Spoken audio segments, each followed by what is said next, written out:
কাছের দুই বন্ধুর অনেক দিন পর দেখা হলে ব্যাপারটা যে কতটা আনন্দের সেটা আর বলার অপেক্ষা রাখে না। অনেক দিন থেকেই রিয়াঙ্কার সাথে দেখা হয়নি, তাই বললাম চল একদিন দেখা করা যাক। ডেস্টিনেশন ঠিক করা হলো আমাদের বহু স্মৃতি বিজড়িত আরামবাগ। আর আমাদের দুজনেরই পার্সোনাল কিছু কাজও ছিল, বলতে পারো এক ঢিলে দুই পাখি মারা হলো আর কি। যাই হোক, কথা বলতে বলতেই ঠিক করলাম একটু পার্কে ঘোরা যাক। যেমন কথা তেমনি কাজ করলেও এসে দেখলাম পার্কের মেন গেট এখনও ওপেন হয়নি। তাই এই মুহূর্তে গেট খোলার অপেক্ষা না করে আমাদের প্রিয় ফুচকা কাকুর কাছে ফুচকা খাওয়াটাই বেস্ট অপশান ডিসাইড করে গেলাম ফুচকা খেতে। এই কাকুর কাছে ফুচকা খাওয়া আমাদের বন্ধুদের যে কত মেমোরিজ আছে সে আর গুণে শেষ করা যাবে না। কাকুকে বললাম বেশ ঝাল করে একটু ফুচকার পুরটা মেখো, ঠিক আগের মতো করেই।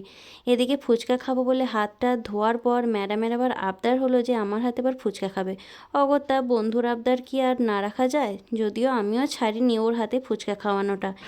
অনেক দিন পরেই কাকুর কাছে ফুচকা খেলেও ফুচকার টেস্ট কিন্তু আগের মতোই আছে। আর এখানে 10 টাকায় যে এখনও 6টা ফুচকা পাওয়া যায় এটা শুনে বেশ একটু অবাকও হলাম। যাই হোক, এইসব করতে করতে দেখলাম পার্কের গেটটাও খুলে দিয়েছে, তাই আর দেরি না করে ভিতরে ঢুকে গেলাম। পার্কটা যদিও চিলড্রেন পার্ক নামে খ্যাত, কিন্তু চিলড্রেন ছাড়াও সব বয়সের মানুষেরই আনাগোনা চলতে থাকে বিকেল হলেই। চলো তোমাদের এই পার্কের ভিতরটা একটু ঘুরিয়ে দেখাই। এখানে দেখো বহু ছোট ছোট চারা গাছ আছে, বলো তো এটা কী গাছের চারা? আর এখানে গোলাপ ফুল দেখে না ভালোবেসে ওর দিকে যেতেই আমাকে বাধা দেওয়া হলো। আরে না না, এটা গোলাপের কাঁটা না, মানুষের বাধা। পার্কের এই ফুলটা দেখছো, এখানে বাচ্চাদের সুইমিং শেখানো হয়, বাট এখন যেহেতু শীতকাল চলছে, শীতকালে সুইমিং শেখানো হয় না, তাই এখানে পুলটায় জল কমিয়ে ফুলের চারা চাষ করা হয়েছে।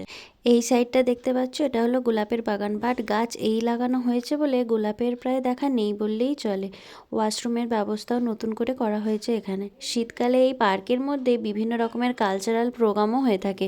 বিকালের দিকে বহু বয়স্ক মানুষেরা ইভিনিং ওয়ার্কেও আসে। আর এটা দেখতে পাচ্ছ, এটা একটা লেডিস জিম সেন্টার।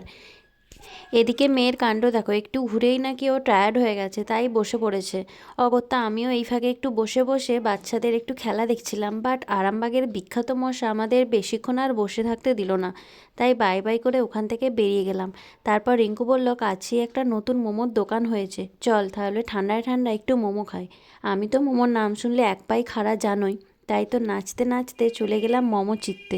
দোকানটা রাস্তার ধারে হলেও ছোটোখাটোর মধ্যে খুবই সুন্দর অ্যাম্বিয়েন্স চোখে পড়বে তোমাদের। কিছুক্ষণ বসে থেকেই কাকু যত্ন সহকারে গরম গরম মোমো, বাটার আর বিট নুন মাখিয়ে ধোঁয়া ওঠা চিকেন স্টুর সাথে আর ঝাল ঝাল চাটনির সাথে আমাদের মোমো সার্ভ করলো। বিশ্বাস করো, মোমোটা খুবই টেস্টি ছিল আর সাইজও স্ট্যান্ডার্ড ছিল। এক প্লেটে ছিল 6 পিস।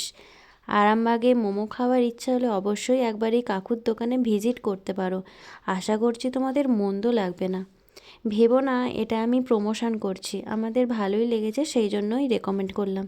যাই হোক, সময় হলো বাড়ি ফেরার, কি আর করা যাবে। একটু একটু মন খারাপ আর অনেকটা ভালো লাগার মুহূর্তকে সাথে নিয়ে বাড়ি ফেললাম। দাঁড়াও দাঁড়াও, এগুলো দেখো আমার প্রাপ্তি হয়েছে রিঙ্কুর কাছে। এই রবি ঠাকুরটা শান্তিনিকেতনের আর সরস্বতী মাটা বিষ্ণুপুর থেকে এনেছে। অনেক সুন্দর হয়েছে রিয়াঙ্কা, থ্যাংক ইউ। আর আজকের মতো টাটা, বাই বাই, সবাই ভালো থেকো।